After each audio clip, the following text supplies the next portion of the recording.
All right, let's talk about exams. If the very thought of a multiple-choice test makes your pulse quicken, you are in exactly the right place. Today, we're going to flip the script on that test. See, it's not a trial by fire. It's a performance. And just like any performance, you can absolutely master it through practice and, you guessed it, ritual. So let's dive in.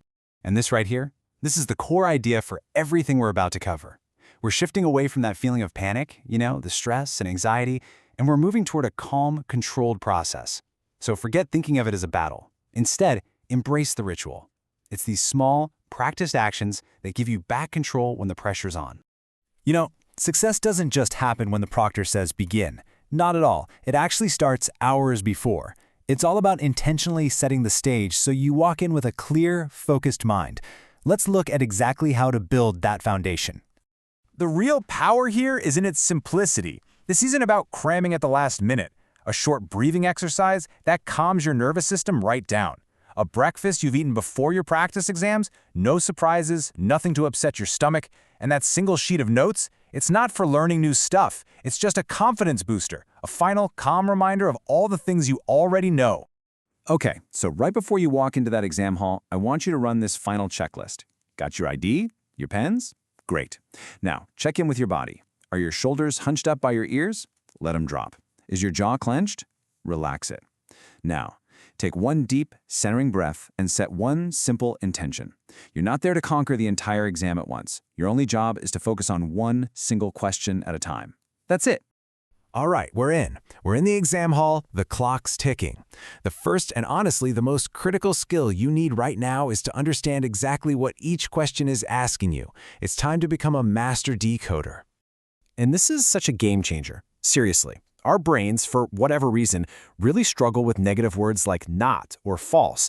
It kind of forces this mental gymnastics. So you're going to do a simple rewrite in your head. Instead of hunting for the one lie, actively search for the 3 true statements. The one left over? That's your answer. It's a tiny switch that makes a huge difference in cutting through the confusion.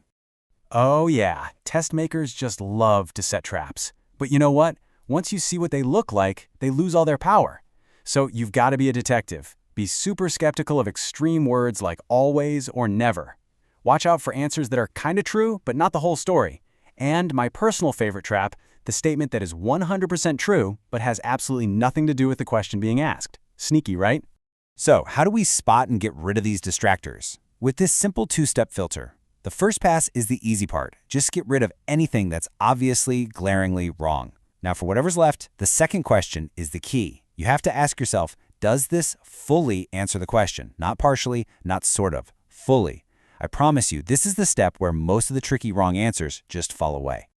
But what happens when you do a great job, you eliminate it down to 2 pretty good options, and now you're just stuck? This is where you need a tiebreaker rule. Don't just flip a coin.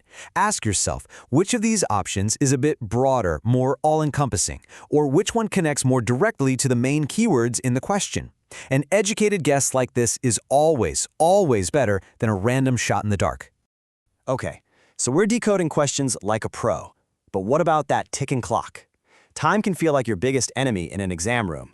But with the right ritual, you can turn it into your strategic partner, an ally that actually works for you.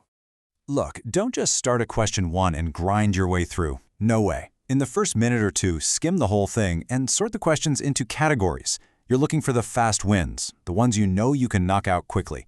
Do those first. This builds momentum, it banks you some early points, and it gives you a huge confidence boost for the tougher puzzles that are waiting down the line. To make sure you don't look up and suddenly realize you have 10 minutes left for half the exam, you need to set up some conscious checkpoints.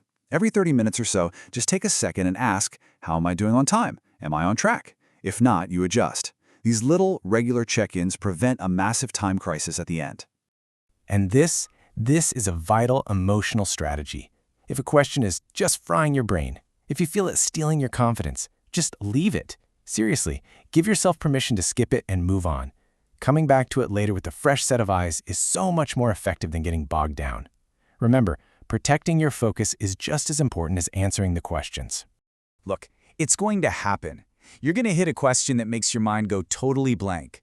A little bit of doubt is going to creep in. The key isn't to pretend this won't happen. The key is to have a ritual ready to go so you can regain control the moment it does.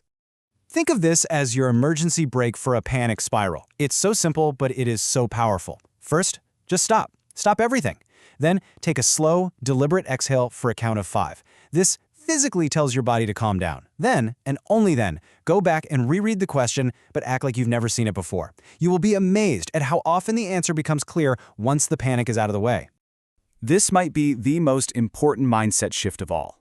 Getting a question wrong does not define you. It is not a final verdict on how smart you are. It is just data. That's it. It's a signpost that tells you what you might need to review later. When you see it this way, your brain stays in learning mode. It stays open and resilient instead of shutting down in fear. So we've covered a ton of strategies for getting ready, for being in the exam, for recovering when things get tough. But let's be real. None of them will work on the big day unless you make them second nature. And that only happens through dedicated practice. See, practice isn't just about doing 1,000 questions. It's about smart analysis. After every single mock exam, you got to do a little debrief with a sheet like this. What went well? Cool, let's do more of that. What specific kind of trap question got you? Now you know what to look for. Where did you waste time? And, most importantly, what is the one tiny change you're going to make for the next one? And that, right there, is the secret sauce. It's not about some big, magical transformation. It's about making these small, consistent, little adjustments. Each one makes you a tiny bit better, a tiny bit sharper. And over time, they all compound into rock-solid, reliable habits you can count on when it really matters. So, we've laid out the entire game plan, from the moment you wake up to how you analyze your performance. The power is now in your hands. Don't just nod along to this, you have to act on it. So look back at everything we covered and ask yourself this: what is the very first, smallest ritual that you are going to practice and make your own? Because that is where mastery begins.